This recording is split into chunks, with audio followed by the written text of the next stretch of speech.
Hello, I'm John Higgins. This is PNG Tonight. Coming up, the silent sufferings and death from venomous snake bites in Papua New Guinea. It's now referred as a disease more lethal than malaria or TB in a given environment. And PNG forest workers take tree planting to Kuriva outside Port Moresby.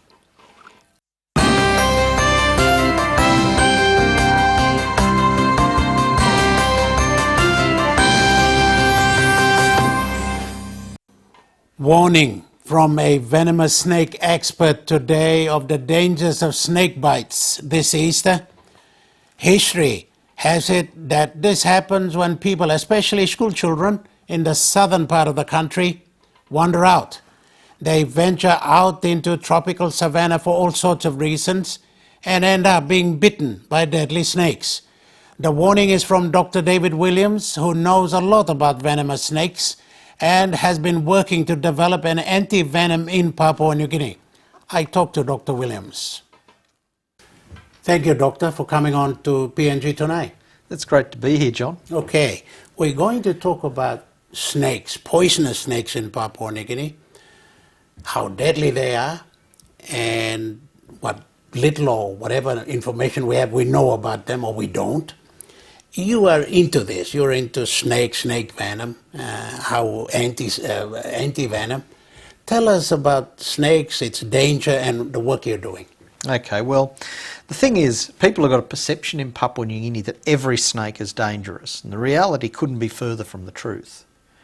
So you've got over 120 different kinds of snakes that are found either on land or in water. Okay. And of those, the land snakes, let's start with them, only 7 of them are capable of killing a human being. Some are edible. Some are very edible. Yeah. When you look at the sea snakes, there's probably 20 or 30 species of sea snakes living in the oceans around Papua New Guinea. But again, very few people ever get bitten by them, and there are maybe 4 or 5 species that would be considered medically dangerous. Okay. So there's actually not a lot of dangerous snakes. The problem is the few that we've got are lethal. And they're really good at biting people. Okay. What are they? Death adders, Papuan blacks? Well, the common perception, of course, when people come to hospital with a snake bite, you say, what did you get bitten by? It's always Papuan black. Okay.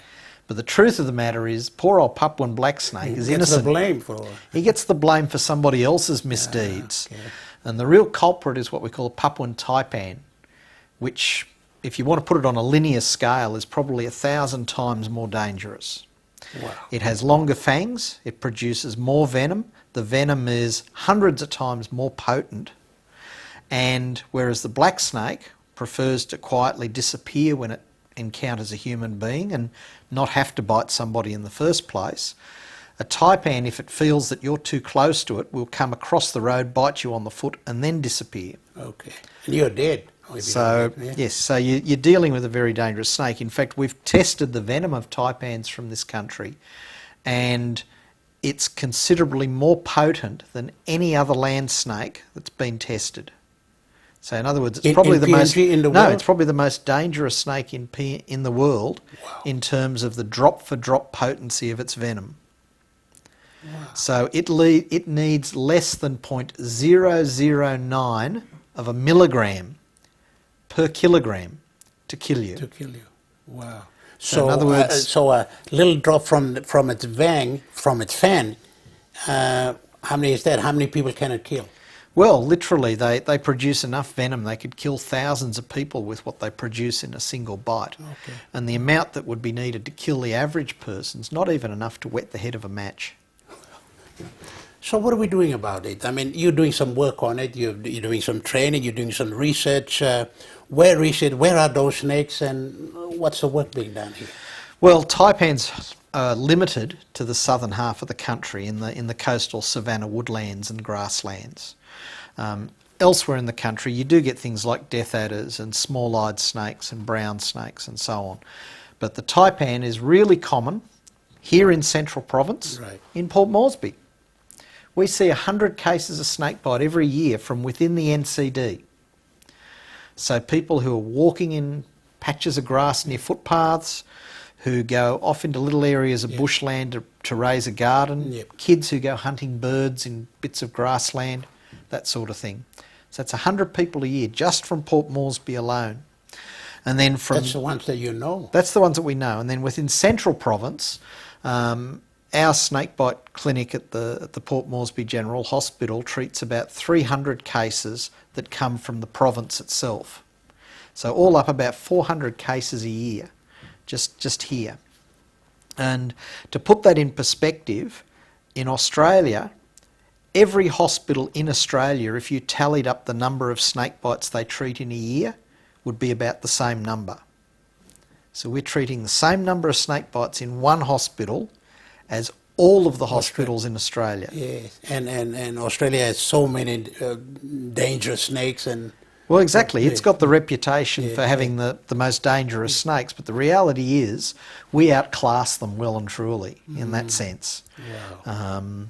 But, you know, the problem is that snakes live in places that people like to use. So in your gardens where you're growing your fruit and vegetables, they like the grasslands that you make your bush paths to get to your garden or to get to the creek to get water or whatever it might be. They're very good at living close to people's homes. Yeah. So taipans in particular here in Port Moresby often get caught in people's backyards. Okay.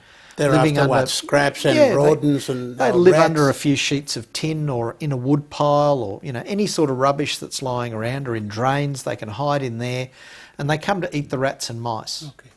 You know, and we leave lots of rubbish around, so rats and mice are quite common, and the snakes come for that. And of course, the unintended consequence is that if you encounter one of these snakes, you're very likely to get bitten.